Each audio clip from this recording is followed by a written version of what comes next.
할렐루야. 여호와 하나님께 감사의 찬양과 경배를 드립시다. 우리 하나님 아버지는 참으로 선하시며 인자하십니다. 우리에게 향하신 인자하심이 크시고 그 사랑하심이 영원하십니다. 감사하는 마음으로 우리의 아버지 하나님께 영광과 경배를 드리는 성도 여러분들에게 하늘로부터 내리는 풍성한 은혜가 임하시기를 우리 주님 예수 그리스도의 이름으로 축복합니다. 오늘 우리에게 주시는 하나님의 말씀도 믿음의 사람들을 향하여 감사하는 자가 되라고 하십니다. 감사가 넘치는 마음으로 사는 성도가 되라고 말씀하시는 것입니다. 그리스도인으로 살아가는 성도들이 세상 사람들과 특별하게 다른 점이 한 가지 있습니다. 여러분 뭐라고 생각하는지 모르겠어요. 그것은 어떤 상황 가운데 있더라도 감사할 이유를 기가 막히게 찾아내고 하나님께 감사를 드린다는 것입니다. 세상 사람들이 볼 때 아마 이번에 저들은 감사할 것 없을 것이라고 판단하는데 또 그리스도인들은 그 가운데에서도 하나님 감사합니다. 감사의 이유를 찾아냅니다. 그래서 그리스도인입니다.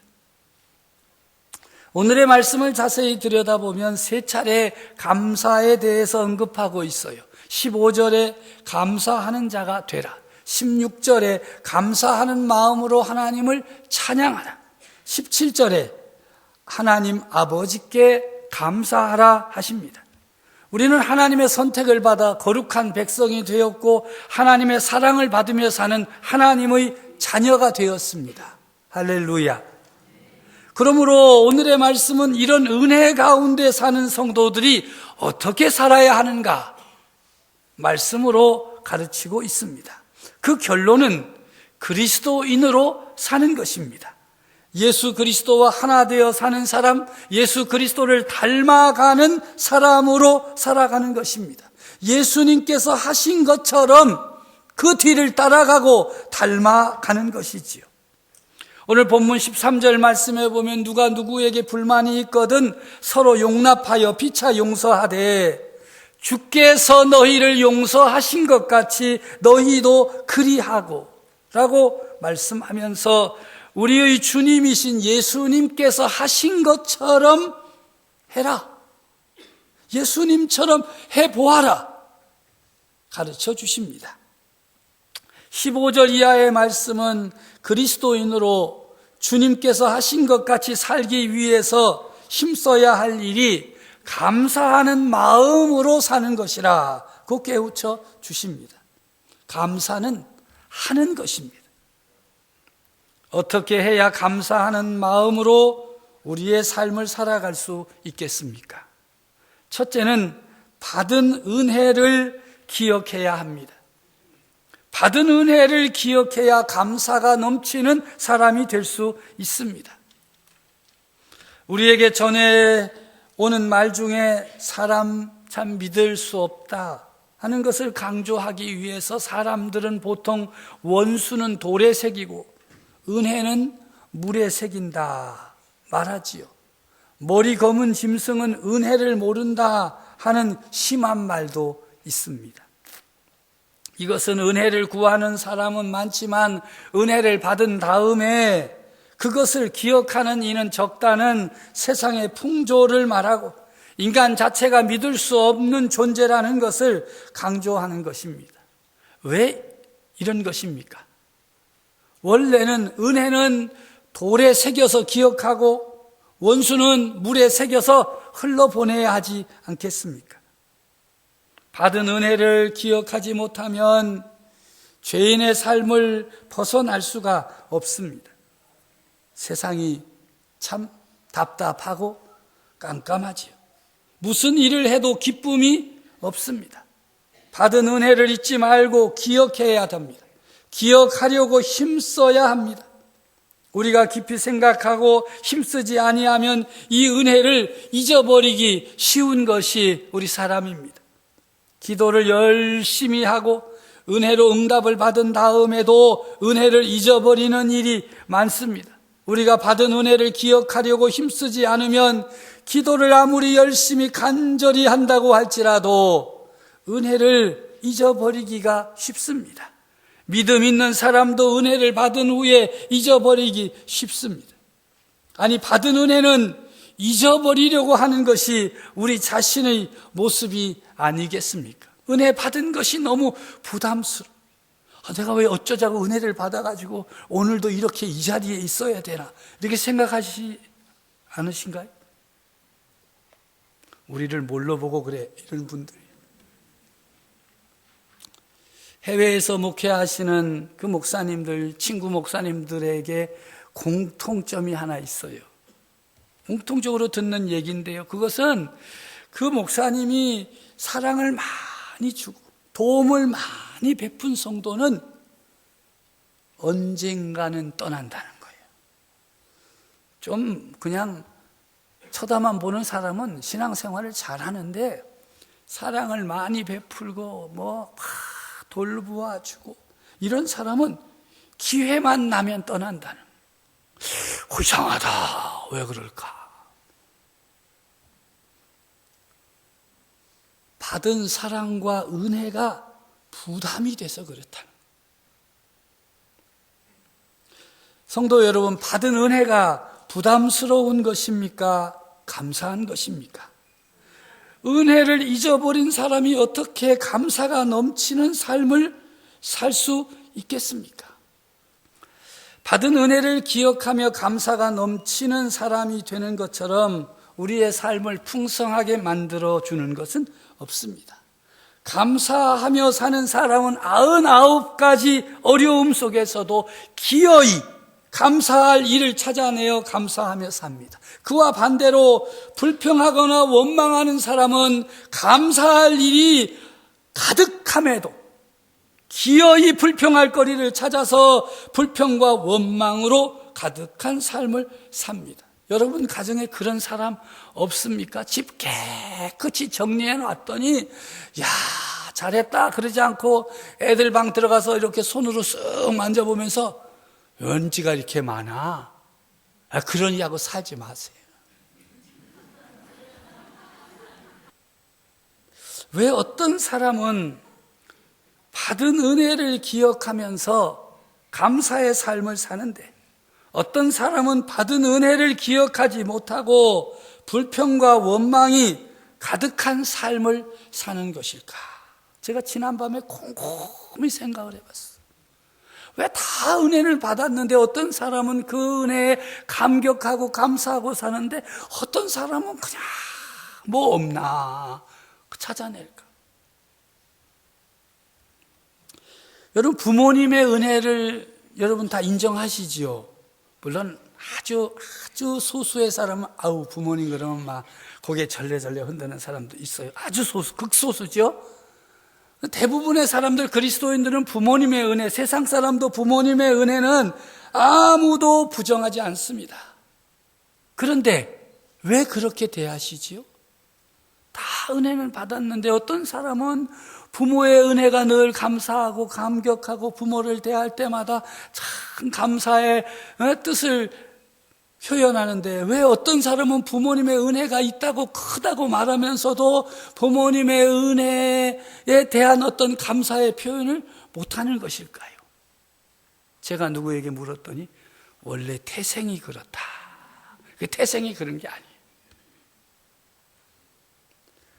존중함이 있느냐 없느냐에 따라서 달라지는 것입니다. 부모님을 존중하고 존경하는 사람은 받은 은혜가 늘 감격스럽고 감사로 넘칩니다.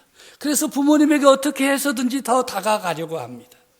부모님의 은혜는 기억하고 감사하지만 존중함이 없고 존경함이 없으면 그 감사가 표현되지 않습니다.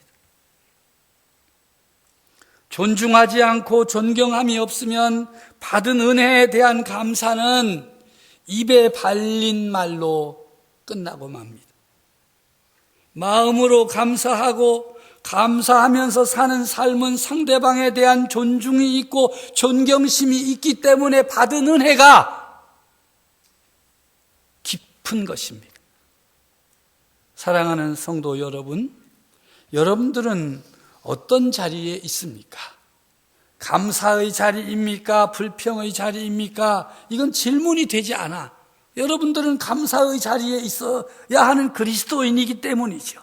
그런데 그 감사의 자리에 있는데 정말 존중하고 존경함으로 감사를 드리느냐? 아니면 뭐 감사하지 뭐. 이만큼 살아있는 것도 감사하고 뭐 내가 예수 믿고 사는 것도 감사하고 어쩌고 저쩌고 감사한데 그 감사가 입에만 있지 마음으로 오지 않는, 그래서 삶으로 옮겨지지 않는 그런 것이기는 아닌지 모르겠습니다. 15절의 말씀입니다. 함께 읽습니다. 그리스도의 평강이 너희 마음을 주장하게 하라. 너희는 평강을 위하여 한 몸으로 부르심을 받았나니 너희는 또한 감사하는 자가 되라. 하는 자가 되라. 예수 그리스도의 평화가 우리 마음을 주장하게 하는 방법은 바로 받은 은혜를 잊지 않고 기억하는 것입니다. 예수 그리스도의 평화가 은혜를 기억하며 사는 우리의 마음에 가득할 때 우리는 감사가 넘치는 사람이 되는 것입니다. 두 번째로는 하나님의 말씀으로 가득 채워야 됩니다. 감사가 넘치는 삶을 살려면 우리의 마음가짐이 중요합니다. 우리의 마음에 무엇을 채워놓는가 하는 것이 중요하다는 말씀입니다. 16절의 말씀에 보면 함께 읽습니다. 그리스도의 말씀이 너희 속에 풍성히 거하여 모든 지혜로 피차 가르치며 권면하고 시와 찬송과 신령한 노래를 부르며 감사하는 마음으로 하나님을 찬양하고. 아멘.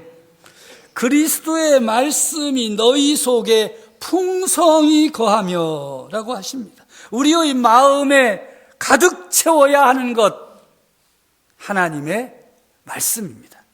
우리의 마음에 채운 그 하나님의 말씀이 살아 움직일 때 우리 속에 말씀이 풍성하게 되고 그 풍성함으로 우리는 감사하며 살아갈 수 있습니다. 하나님의 말씀을 우리 마음에 담아두는 것으로 만족하지 아니하고 하나님의 말씀이 우리의 삶을 통해서 흘러나가도록 해야 할 것입니다. 그래야 할 때 감사가 넘치는 사람이 될 수 있습니다.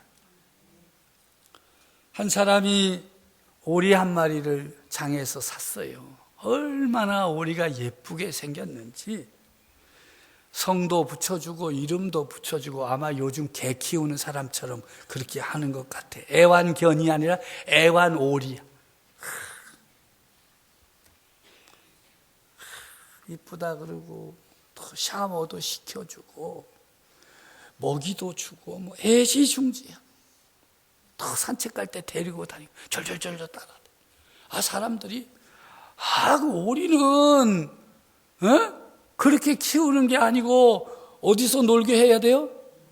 물에 가서 놀아야 된다는 거예요. 그래가지고 그래요? 난 몰랐는데. 그리고 호수에 데려갔어. 야, 잘 놀아라, 미안하다 그러더니 물에 빠져 죽었어.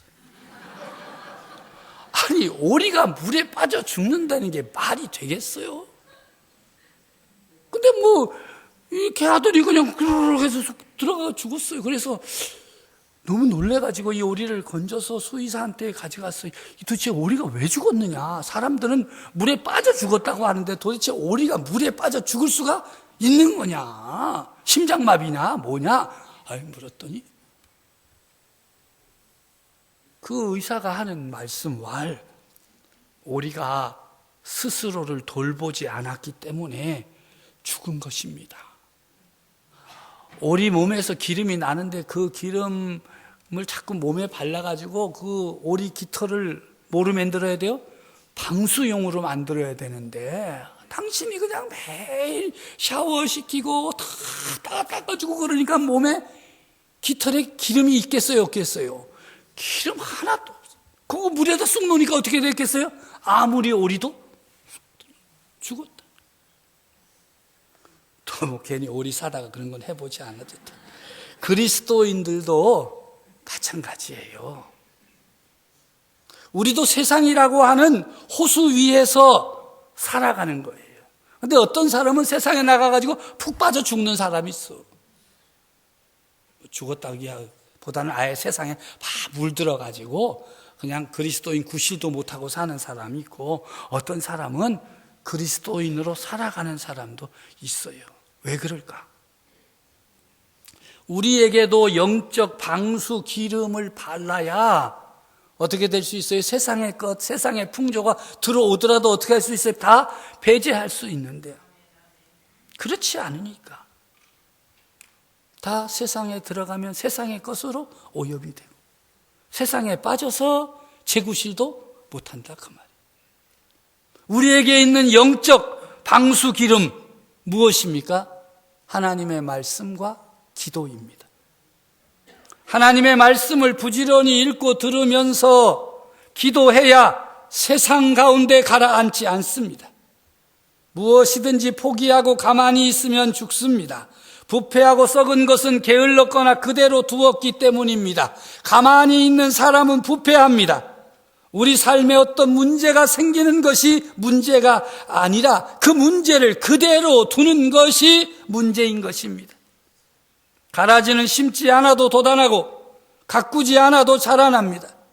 이처럼 실패는 노력하지 않아도 찾아오고 불행은 가만히 있어도 찾아옵니다.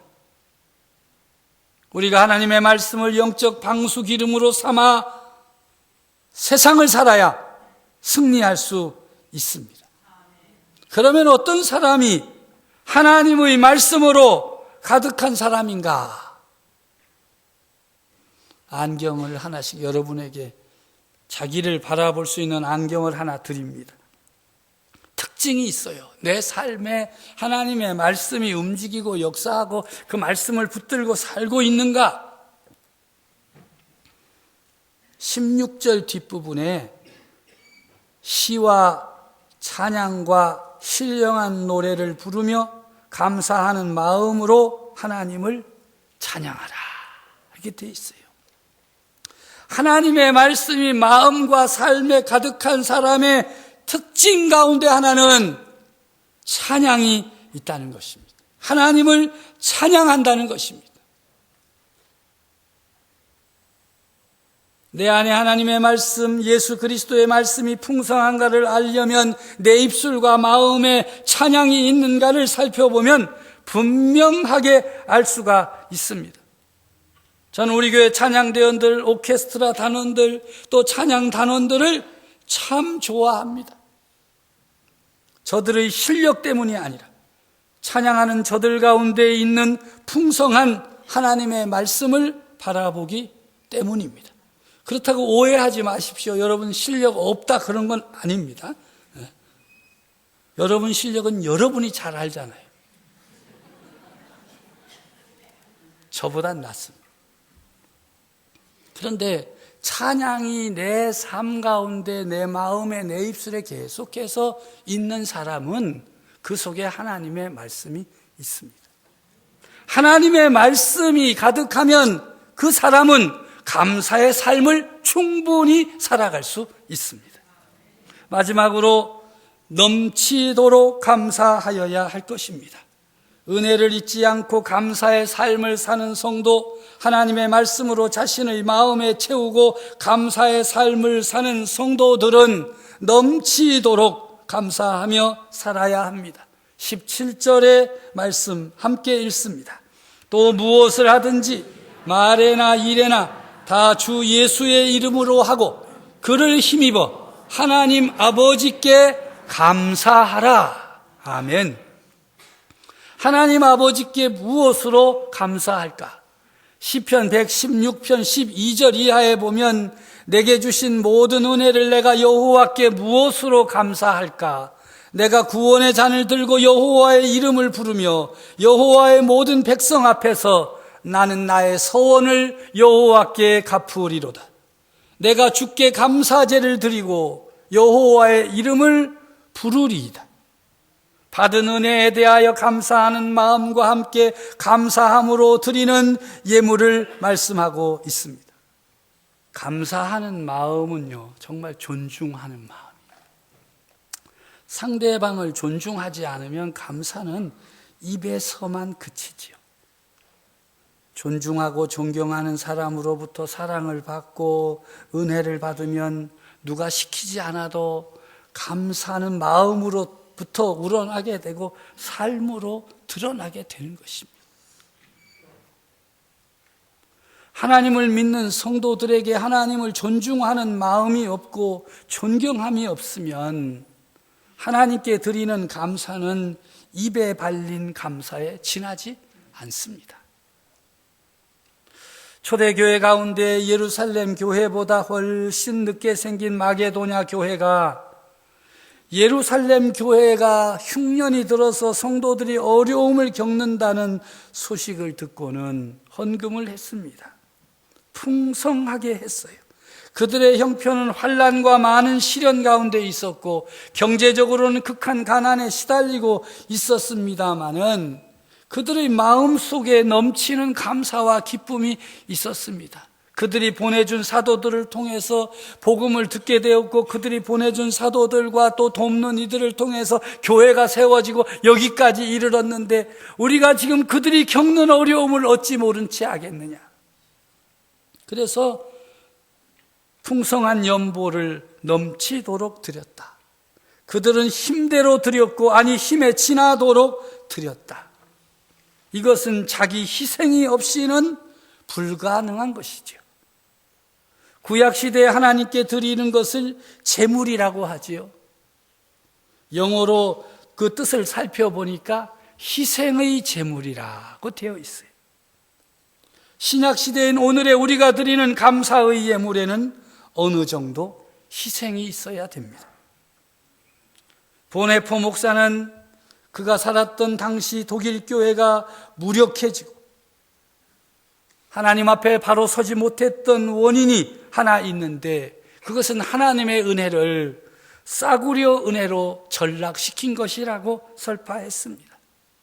그리고 교회가 희생정신을 성도들이 희생정신을 상실한 채 하나님을 믿는다고 목청을 높였기 때문에 교회가 무력해졌다. 성도들이 무기력해졌다라고 선언한 것입니다. 오늘의 교회나 성도들 또한 다를 바가 없습니다. 희생이 없는 교회, 자기들의 교회는 힘들고 어려워도 연약하고 어려운 이웃들과 복음을 전하는 이들과 단체들에게 계속하여 손을 펼치는 교회. 그러한 일 없이 그저 자기들의 있는 것으로 만족하고 사는 희생이 없는 교회, 무기력할 수밖에 없습니다. 그러한 교회의 선포를 세상은 받지도 않고 듣지도 않을 것입니다. 교회와 성도는 오늘도 희생이 담겨진 감사가 하나님께 드려져야 할 것입니다.